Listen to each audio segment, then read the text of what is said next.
बारिश हल्की हल्की हो रही थी।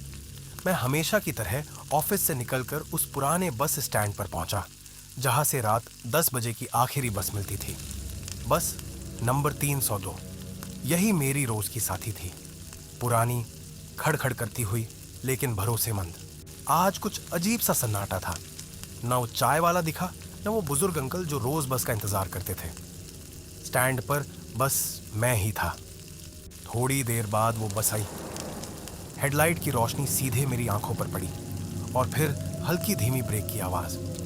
ड्राइवर ने दरवाजा खोला और मुस्कुराकर कहा, आज लास्ट ट्रिप है साहब, इसके बाद ये बस बंद हो जाएगी।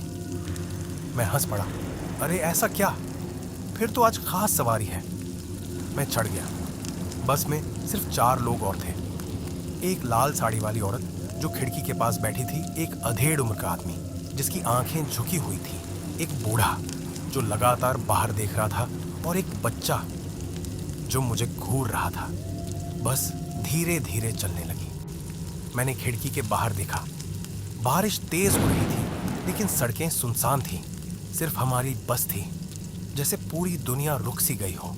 और तभी मैंने महसूस किया, कुछ सही नहीं था।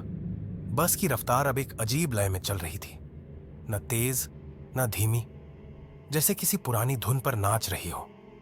ड्राइवर ने रेडियो ऑन कर रखा था, लेकिन उसमें से सिर्फ सूनापन निकल रहा था, एक अजीब सी हूंस जैसी आवाज। मैंने खिड़की से बाहर झांकने की कोशिश की, पर शीशा कुछ धुंधला था, जैसे उसमें किसी ने सांस लेकर फूंका हो। उंगली से पोंछा तो शीशे पर कुछ लिखा हुआ दिखा, रन। मैं चौंका। देखा कोई आसपास नहीं। मैंने तुरंत पीछे की तरफ देखा। औरत गायब थी। बूढ़ा दिख नहीं रहा था। वो बच्चा अब भी वही बैठा था, लेकिन उसकी गर्दन झुकी हुई थी, और जैसे ही मैं उसे देखने लगा, वो अचानक सिर उठाकर मुस्कुराया। उसकी आंखें काली थीं, सिर्फ काली। मेरे रोंगटे खड़े हो गए। मैं उठकर ड्राइवर के पास गया। भाई साहब, बाकी लोग कहाँ गए? उसने बिना पीछे देखे कहा, बस में तो आप ही हैं साहब। मैं सुनने हो गया। क्या मतलब?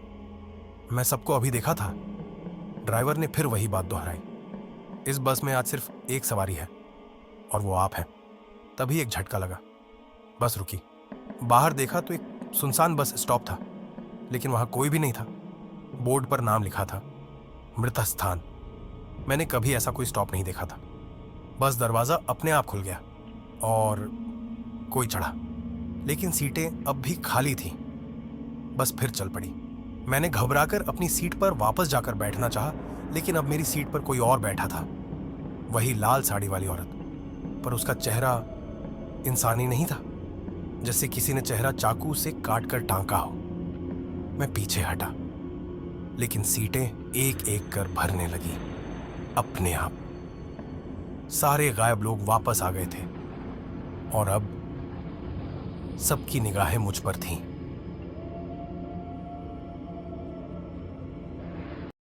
सब्सक्राइब करें इस चैनल को।